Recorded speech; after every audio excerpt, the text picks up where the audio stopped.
नमस्कार, आप देख रहे हैं IBC 24। मैं हूं आपके साथ विजय कुमार पंड्या। मध्य प्रदेश की बात में आप सभी का स्वागत है। मंत्रालयीन अफसरों के साथ जिलों की क्लास लेने के बाद मुख्यमंत्री शिवराज सिंह चौहान मंगलवार को फिर एक्शन मोड में नजर आए। सीएम ने भोपाल के कोलार डैम के पास मंत्रियों को बुलाकर उनके कामकाज का हिसाब मांगा। भोपाल के कोलार डैम में सुबह 11 बजे शुरू हुई मैराथन बैठक दिन भर चलती रही। सीएम ने मंत्रियों से 1-to-1 चर्चा करके उनके विभाग में अब तक हुए काम और आगामी प्लानिंग को लेकर टू द पॉइंट चर्चा की।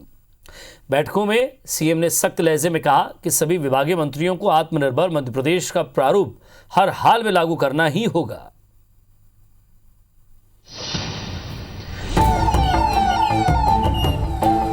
आत्मनिर्भर मध्य प्रदेश और इस खाके को जमीन पर उतारने के लिए सीएम शिवराज सिंह चौहान ने मंगलवार को भोपाल के कोलार डैम के पास मंत्रिमंडल के सभी सदस्यों की बैठक ली। दिन भर चली बैठक का सिर्फ एक ही एजेंडा था और वो आत्मनिर्भर मध्य प्रदेश। बैठक की शुरुआत में सीएम ने कहा कि प्रधानमंत्री नरेंद्र मोदी की आत्मनिर्भर भारत की रणनीति पर आत्मनिर्भर मध्य प्रदेश का रोड मैप जारी करने वाला मध्य प्रदेश देश का पहला राज्य है। मध्य प्रदेश में आर्थिक और सामाजिक गतिविधियां बढ़ाकर प्रदेश को देश का सर्वश्रेष्ठ राज्य बनाना है। आत्मनिर्भर मध्य प्रदेश का निर्माण हमें करना है जी। उसका रोड मैप भी हमने बनाया है जी। और उसके चारों स्तंभों पर अर्थव्यवस्था, रोजगार, स्वास्थ्य, शिक्षा, सुशासन जी और अधोसंरचना पर। इस संदेश के बाद सीएम ने मंत्रियों से 1-to-1 चर्चा की और मंत्रियों से उनके विभागों के कामकाज का हिसाब जाना।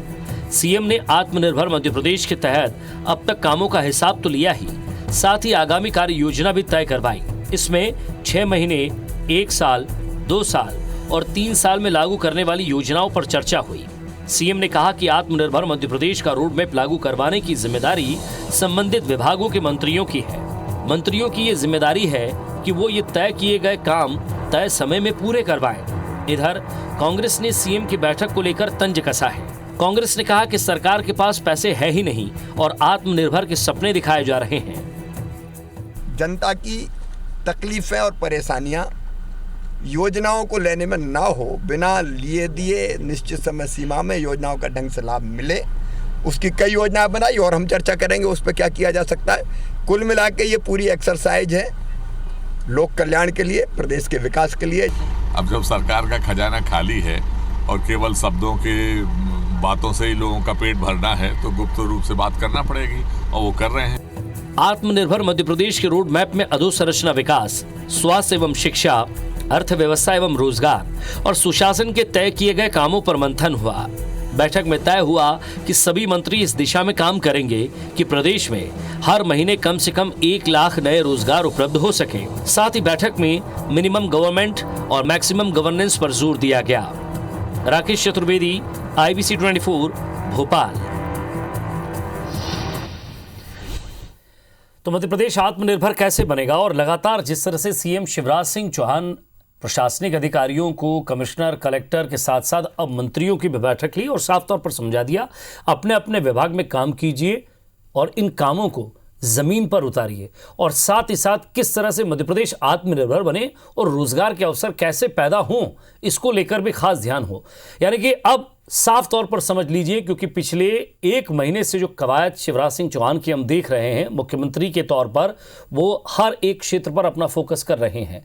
लेकिन लगातार हम बात भी करते हैं, विपक्ष का यही कहना है कि ये सिर्फ हवाबाजी है, नीचे ज़मीन पर कुछ नहीं दिख रहा है। आखिर इस तरह के आरोप क्यों, इस पर भी हम बातचीत करेंगे। और जो दावे और वादे बैठकों में हो रहे हैं, माफियाओं पर कार्रवाई की बात हो रही है, तस्वीरें भी हमने दर्शकों तक पहुंचाई। ऐसा नहीं है कि माफियाओं पर कार्रवाई हो रही हमने नहीं दिखाई, वो भी ज़मीनी स्तर पर कार्रवाई दिखी है। हर जगह फोकस हो रहा है। बातचीत करते हैं। संजय यादव जी कांग्रेस विधायक हैं, हमारे साथ जुड़ रहे हैं। सर स्वागत है आपका। रजनीश अग्रवाल जी बीजेपी प्रवक्ता, प्रखर वक्ता, हमारे साथ। सर आप दोनों का स्वागत। सबसे पहले मैं रजनीश जी आप ही से जानना चाह रहा हूं कि जो कोशिशें लगातार हो रही हैं सरकार की, क्या इन कोशिशों को ग्राउंड पर भी देखा जाएगा आने वाले समय में? क्या इन कोशिशों का सार ये होगा कि मध्य प्रदेश में जिन जिन डिपार्टमेंट्स में पिछड़े हुए हैं वो अब बेहतर नजर आएंगे, रोजगार के अवसर पैदा होंगे, लोग आत्मनिर्भर बनेंगे? क्योंकि प्रधानमंत्री नरेंद्र मोदी जी के आत्मनिर्भर भारत के सपने को लेकर मध्य प्रदेश देश का पहला राज्य है जो सेल्फ डिपेंड होने की कोशिश कर रहा है। इसके बारे में भी जानना चाहूँगा। दूसरा ये कि विपक्ष जो है वो सीधे आरोप नहीं लगाता, कुछ आंकड़े भी लेकर आता है, तो क्या उसको भी शांत किया जाएगा? हर क्षेत्र में, हर स्तर पर, हर व्यक्ति की जरूरत का ध्यान सरकार रख रही है। रजनीश जी देखिए, बिल्कुल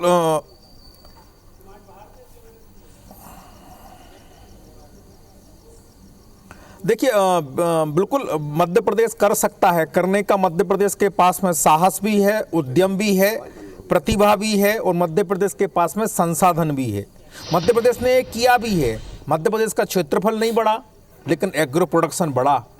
मध्य प्रदेश खाद्यान्न के मामले में देश में दूसरे नंबर पर, दलहन के मामले में नंबर 1 पर, तिलहन के मामले में नंबर 1 पर हुआ और ये कमलनाथ जी ने सितंबर 2019 में स्वीकार किया। हॉर्टिकल्चर प्रोडक्शन में मध्य प्रदेश अग्रणी राज्य बना, मध्य प्रदेश स्वीकार किया। हमने घरेलू पर्यटन के मामले में अंडर 5 में मध्य प्रदेश आया, ये कमलनाथ जी ने स्वीकार किया 2019 में। 2018 तक हमने किया। मध्य प्रदेश में जो फार्मास्यूटिकल है, आपसे पहले भी इस बारे में चर्चा आपके चैनल पर आपके साथ में हुई, 27.6% 2018 तक निर्यात की हिस्सेदारी केवल फार्मास्यूटिकल सेक्टर में। हम आज बड़े कपास के उत्पादन राज्य बने हैं। हमें टेक्सटाइल का हब इंदौर और इंदौर के आसपास का इलाका बना है। हम तेजी से टेक्सटाइल के मामले में आगे बढ़े। 2018 हम कर सकते हैं, हम किया है और आगे करेंगे और बड़ी संभावनाओं के क्षेत्र आत्मनिर्भर की दृष्टि से बन रहे हैं, तो वहां करने में क्या दिक्कत है? अब बोले पैसा नहीं है, खजाना नहीं है, कैसे करेंगे? अरे भाई, जो इकोनॉमिक एक्टिविटी है, जो उद्यम है, जो इंडस्ट्री है, उसको, जो साइकिल है, उसको हमें अपनी आत्मनिर्भरता के लिए चलाना है, बढ़ाना है। कंपनीज के मामले में, कुटीर उद्योग, लघु उद्योग के मामले में हमें उस दृष्टि से देखना है। हमें नीचे लोगों को रोजगार मिले, लोगों को जो नए नए क्षेत्र खुल रहे हैं। मैंने कहा कि औषधि का क्षेत्र दुनिया का सबसे बड़ा क्षेत्र खुल रहा है, आयुर्वेद में सबसे बड़ी संभावनाएं पैदा हुई हैं। तेजी से हर्बल का एक्सपोर्ट हो रहा है, तो न केवल घरेलू क्षेत्र में बल्कि दुनिया में भी एक्सपोर्ट की संभावनाएं मध्य प्रदेश के हर्बल प्रोडक्शन की है। आज उस क्षेत्र में मध्य प्रदेश और काम कर सकता है। तमाम दूसरे जो हमने इंफ्रास्ट्रक्चर के मामले में 2,33,000 मीटर रोड नेटवर्क, ये कमलनाथ जी ने सितंबर 2019 में स्वीकार किया। किसने बनाया? कमलनाथ जी ने 4 महीने में तो नहीं बना दिया था, ये मध्य प्रदेश की वाजपेयी सरकार ने बनाया था। तो मुझे लगता है इन पक्षों को समझने की जरूरत है। कांग्रेस के पास में सिवाय हल्ला मचाने के, सिवाय काए कचर करने के कोई तथ्य, कोई आंकड़े, कोई सकारात्मक विपक्ष की भूमिका, कोई रचनात्मक सुझाव, सलाह विपक्ष के नाते नहीं है। कांग्रेस केवल या तो मीडिया में हो हल्ला मचाएगी या फिर सोशल मीडिया में हंगामा करेगी। बाकी इनके पास में, आप तथ्यों की बात कर रहे थे ना कि कांग्रेस आंकड़े लाती, मेरे पास में है, डिजिटल डॉक्यूमेंट्स में प्रस्तुत करता हूं कमलनाथ जी ने मुख्यमंत्री के तौर पर किस प्रकार मध्य प्रदेश के विकास को स्वीकार किया। और आज हम जो कोरोना काल और कांग्रेस का काल दोनों एक बराबर हैं, उस तो दोनों में चौपट हुआ मध्य प्रदेश। कांग्रेस के 15 महीनों में इन्होंने पैसा लूटा और दिल्ली भेजा, करोड़ों रुपया लूटा, उस पर केस चल रहे हैं, आपको पता होगा। और कोरोना काल में अर्थव्यवस्था चौपट हुई, किसी से छुपा हुआ तथ्य नहीं है। बड़े बड़े जो विकसित देश हैं उनकी अर्थव्यवस्था भी तहस नहस हुई है, तो मध्य प्रदेश का बचा रह जाता। जिस प्रकार की भाषा कांग्रेस के लोग बोलते हैं, आज अगर हम आत्मनिर्भर बनने के लिए पूरी एक्सरसाइज कर रहे हैं, कवायद कर रहे हैं, तो इनके पेट में दर्द है। क्यों है साहब? अगर कोई सकारात्मक भूमिका नहीं निभा सकते तो कम से कम संजय जी कुछ कह रहे हैं, सर उनके पास चलता काम कोई हो रहा हो, संजय हल्ला मचाओ बिना मतलब के केवल कमीशन फिक्स करके अस्पतालों से। संजय जी देखिए, भारतीय जनता पार्टी के पास, ये भारतीय जनता पार्टी स्वीकार कर रही कि 15 साल इन्होंने कुछ नहीं किया। ये बात अभी तय हो गई है इन लोगों ने कि आत्मनिर्भर बनो या मध्य प्रदेश की स्थिति बहुत खराब है, अत्यंत दयनीय है। जो प्रवक्ता महोदय आते हैं, प्रवक्ता महोदय को तो जो लिख के बता दिया जाता है कि आपको कहाँ करना है या चिल्लाना है, इनका काम ये रहता। वास्तविकता हकीकत से इसलिए परे रहते हैं कि मुद्दे पे बात करो, प्रवक्ता को भूल जाओ भैया, मुद्दे पे बात करो, जनता का दर्द मुद्दे पे बात करो, प्रवक्ता को भूल जाओ, क्या करके आते हैं, क्या नहीं करके आते हैं। मुद्दे पे बात करो, 15 महीने में आपके समय क्या किया आपने? मुद्दों की बात कर रहा हूं, मुद्दे पे बात की बात कर रहा हूं।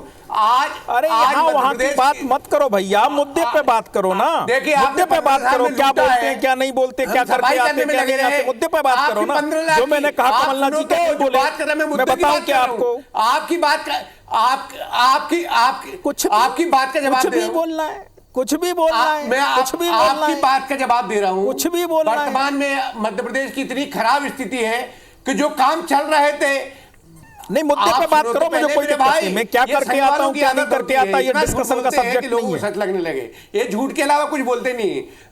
रजनीश अग्रवाल जी तो झूठ, ये भी एक मुद्दा है, ये भी एक मुद्दा कि आप झूठ बोलते हो, फिर वही बात, इसके अलावा कोई अरे मुद्दा आप ही नहीं। मुद्दे पे बोलो ना मेरे भाई। भारतीय जनता पार्टी की जो सरकार अरे मुद्दे पे बोलो मेरे भाई। वर्तमान में इतनी दयनीय स्थिति से गुजर रही है। अरे मुद्दे पे बोलो कि भाई, क्या बोलते हैं मुद्दे की झूठ बात को तो बताओ बोल रहा ना। हूं कि मैंने तो विकास कमलनाथ जी का हवाला दिया, कमलनाथ जी झूठे हैं। मैं आपसे नहीं बोल रहा हूं। कमलनाथ जी झूठे हैं क्या? मैंने तो कमलनाथ जी का हवाला दिया, बात कर रहा हूं। सर रणनीत जी, मैंने तो कमलनाथ जी का हवाला दिया, मेरे को कोई शब्द नहीं था, तथ्य नहीं है, ये कमलनाथ जी के सितंबर 2019 और अक्टूबर 2019 में बोले हैं। आप देखिए, भारतीय जनता पार्टी की जो सरकार है वो बातों का जमा खर्च है। आज धरातल पे जीरो है, स्थिति भयावह है मध्य प्रदेश की। कोरोना काल में इन्होंने लूट लिया। जबलपुर जैसे शहर में एक गरीब आदमी को अपना सीडी स्कैन कराने के लिए 5-5 हजार रुपए लगा है। इस जबलपुर में प्राइवेट अस्पतालों से इन्होंने कमीशन फिक्स कर लिया था। प्राइवेट अस्पतालों में भर्ती हुई जबलपुर में 5-5 लाख बिल बने, क्योंकि भारतीय जनता पार्टी के नेताओं का और सरकार का कहीं ना कहीं से कमीशन फिक्स है। आज ये स्थिति है कि आत्मनिर्भर बनाने की बात करते हो आप। आज मंत्री विधायकों की इतनी दयनीय हालत है जो सत्ता से जुड़े हुए हैं, उनकी ये दयनीय हालत है कि जो काम चल रहे थे कमलनाथ सरकार में, जो काम स्वीकृत हुए थे, चाहे सड़कों के हों चाहे पानी के प्रोजेक्ट हैं, भारतीय जनता पार्टी की सरकार ने इसलिए बंद कर दिए, ये कहते हैं कि हमारे पास पैसा नहीं है। आप केंद्र की बेसाबी पे टिके हो, आत्मनिर्भर की बात कर रहे हो। अगर आप कह रहे थे कि कमलनाथ जी ने स्वीकार किया, तो आप भी ये स्वीकार करिए कि प्रधानमंत्री आवास अगर कोरोना संकट काल में अगर गरीबों को कहीं से रोजगार मिला है तो वो मनरेगा से मिला है। मनरेगा योजना किसकी थी? आप बात कर रहे थे कमलनाथ जी ने स्वीकार किया, आप क्यों स्वीकार करते कि आज मनरेगा डॉक्टर मनमोहन सिंह जी की सरकार की बहुत अच्छी योजना थी। आज प्रधानमंत्री आवास जो बन रहे हैं वो डॉक्टर मनमोहन सिंह जी की योजना थी। आज जो सड़कें बन रही प्रधानमंत्री, वो पंडित अटल बिहारी वाजपेयी जी की योजना थी। इन योजनाओं को आप आगे बढ़ाकर, आगे न बढ़ाते हुए रोक रहे। नरेंद्र मोदी की सरकार की कौन सी नई योजना है जो आप बता सकते हो जनता को कि हम ये योजना लेके आए? मनरेगा कांग्रेस लेके आई। चलिए सर, मैं रणनीत जी को टाइम दूंगा, उसके बाद ब्रेक लूंगा। रणनीत जी, लेकिन नरेंद्र मोदी जी की एक योजना बता दीजिए, इसलिए उन्होंने जुमला फेंका कि आत्मनिर्भर बनो। देखिए ये मुझे लगता है कि इनको रटा रटाया सब्जेक्ट जो है वो उस पर बोलते हैं। ये कह रहे हैं कि केंद्र की कौन सी योजना लेके आए। जो केंद्र की योजना लेके आए वो सबने, देखिए प्रधानमंत्री आवास योजना 2,33,000 की राशि आपने रोकने का काम किया। जो मैचिंग ग्रांट है वो देने से बंद कर दिया। बाद में भाजपा की सरकार आई और जो गरीबों के पक्के मकान, पक्के शौचालय देने का काम मोदी सरकार कर रही थी वो वापस शुरू हुए। आपने 2,33,000 रोके और हमने तो मनमोहन सिंह जी के समय 2 लाख मकान सौंप दिए गरीबों को, 2.25 लाख सौंप दिए। और प्रधानमंत्री नरेंद्र मोदी जी की योजना के कारण घर घर रसोई गैस, घर घर शौचालय, माँ बेटी के सम्मान और सुरक्षा के लिए भारत सरकार की योजनाओं के कारण आज 10,000 रुपये का लोन जो रेहड़ी वाले हैं, जो ठेला वाले हैं, उनको मध्य प्रदेश अग्रणी राज्य। मध्य प्रदेश में जो आयुष्मान भारत कार्ड 5 लाख तक का बीमा, इसी मध्य प्रदेश में सैकड़ों की तादाद में लोग ऐसे जिन्होंने लाभ लेने का काम आयुष्मान भारत योजना में किया। कौन सी बात करते हो? और जो आप मनरेगा की बात कर रहे हो उसका पायलट प्रोजेक्ट चलाने का काम, नाम दूसरा था, दीनदयाल जी के नाम पर था, अंत्योदय के नाम पर था, वो अटल बिहारी वाजपेयी जी ने किया था। जरा अध्ययन करिएगा तो पता चल जाएगा। बाद में कानून बना है मनरेगा का कानून, वो यूपीए की सरकार में बना है। लेकिन पायलट प्रोजेक्ट बनाने का काम, इस योजना को क्रियान्वित करने का काम, जमीन पर लाने का काम पंडित अटल बिहारी वाजपेयी जी ने किया है। आप जिस प्रकार की बात कर रहे हो विकास की, केवल वो रटे कोरोना के मामले में दुनिया में सबसे अच्छा रिकॉर्ड भारत का है और भारत में सबसे अच्छा रिकॉर्ड मध्य प्रदेश का। उठा के देख लो, आपके पड़ोसी राज्य जो राजस्थान है, छत्तीसगढ़ है, महाराष्ट्र है, जो भाजपा शासित नहीं है, वहां पर तुलना करके देख लो कि कितनी मृत्यु दर है, मध्य प्रदेश रिकवरी रेट है। किसका रिकॉर्ड अच्छा है, किसका खराब है सर, ये एक छोटे से ब्रेक के लिए रुकते हैं, क्योंकि जो प्रशासनिक कार्रवाई में कसावट डालने की कोशिश की जा रही है, मंत्रियों को भी कसने की कोशिश की जा रही है। सवाल ये है कि इन सबको कसने के बाद जब ग्राउंड पर भेजा जाएगा, जब योजनाओं की बात होगी, तो क्या वो जो निचले कर्मचारी हैं, जो अंतिम पंक्ति के व्यक्ति तक ये योजनाएं पहुंचाते हैं, उस तक सीएम साहब का ये मैसेज पहुंच रहा है क्या? संजय जी, जिस तरह से आप सीधे सीधे आरोप लगा रहे हैं, आप कंपैरिजन कर रहे हैं 15 महीने का और आने वाले इन सालों का, या बाकी जो लगातार 2 महीने से सरकार चल रही है उसका, लेकिन मैं एक सवाल आपसे पूछना चाह रहा हूं कि क्या आपको लग रहा है कि अब जब मुख्यमंत्री कसावट करते हुए नजर आ रहे हैं, हर क्षेत्र में वो एक्शन लेते हुए नजर आ रहे हैं, माफियाओं पर कार्रवाई हो रही है, भू माफियाओं पर कार्रवाई हो रही है, ड्रग्स माफियाओं पर कार्रवाई हो रही है, आज की अगर आप बात कर ले तो देश का सबसे बड़ा ड्रग्स पेडलर, यानी कि कहें कि सबसे बड़ी खेप पकड़ाई इंदौर के अंदर। सवाल ये कि जब हर तरफ से कार्रवाई हो रही है, तो आपको क्यों लग रहा है कि प्रशासनिक स्तर पर कसावट नहीं है और ग्राउंड पर कुछ नजर नहीं आएगा?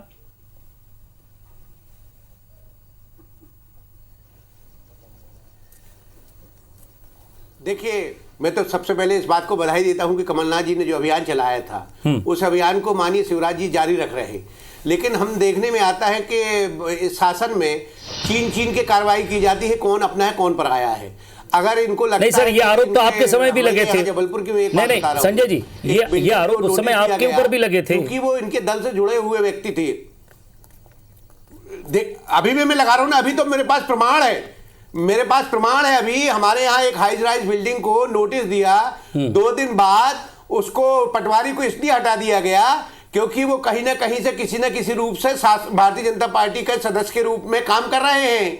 इसलिए अभी जो शिवराज जी कर रहे हैं वो इसलिए कर रहे हैं कि जमा खर्च, बातों का जमा खर्च या टेरर देना कि इनकी मजबूरी है। मध्य प्रदेश के पास कुछ है नहीं, पैसा है नहीं, तो 9 महीने से प्रभारी मंत्री नहीं आए। प्रभारी मंत्री बैठक क्यों नहीं ले रहे?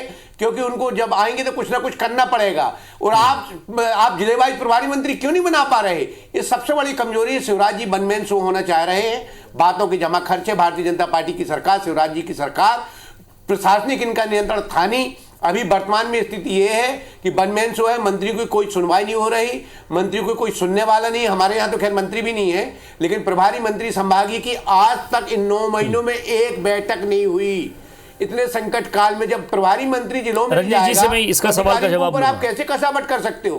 कोई डर नहीं है, कोई भय नहीं है लोगों में, प्रशासन का कोई नियंत्रण नहीं है। रजनीश जी, कोई शासन का नियंत्रण नहीं है। तो जो योजनाएं सरकार चलाती है, चाहे अभी शिवराज जी की जो योजना हो, आम आदमी के पास इसलिए नहीं पहुंच पा रही क्योंकि प्रशासन के ऊपर नियंत्रण नहीं है। आपने बहुत सारा जो हिसाब किताब है स्वयं बता दिया था पंड्या जी, इनकी समझ में आया होगा नहीं क्योंकि ये कांग्रेस की नुमाइंदगी कर रहे, तो वो संपट पड़ा नहीं होगा। और आप जिस तरह से मध्य प्रदेश का प्रशासन, जिस प्रकार से सुशासन की डिलीवरी, जिस प्रकार से विकास की परियोजनाएं तेज गति को प्राप्त हो रही हैं, चाहे वो बड़ी एक्सप्रेस हाईवेज की योजना हो, चाहे वो दूसरे घरेलू क्षेत्र पर और बड़े विकास के काम हो, लगातार तेजी के साथ में चल रहे हैं। इनको समझ में नहीं आएंगे, जनता को समझ में आते हैं। जनता इस पर नजर रखती है और जनता प्रतिसाद भी देती है, रिस्पांस भी देती है। इसलिए जनता ने 28 विधानसभा क्षेत्रों के समय परिणाम से नगरीय निकाय में जवाब है कि अभी पैसा नहीं है। बात ये है, आप अपने विधायक कर रहे हैं, कैसे कर रहे हैं, सवाल क्या हुआ उस पर बात करने की हिम्मत जुटाएं। आप विधानसभा जब मैंने कहा कि केंद्र की योजना किस प्रकार फलीभूत हुई, मध्य प्रदेश में प्रधानमंत्री आवास योजना हो, उज्ज्वला योजना हो, मुद्रा योजना हो, वेंडर्स को लोन देने की योजना हो, तो चुप हो गए। इनके पास में कोई जवाब नहीं है कि किस प्रकार से इन्होंने रोकने का काम किया था। और ये तुगलक रोड चुनावी घोटाला करने वाले, पोषण आहार का पैसा और विकास का पैसा दिल्ली अपने नेताओं को भेजने वाले, जब करोड़ों रुपया की राशि पकड़ी गई तो यहां वहां काय कचर करने लगे।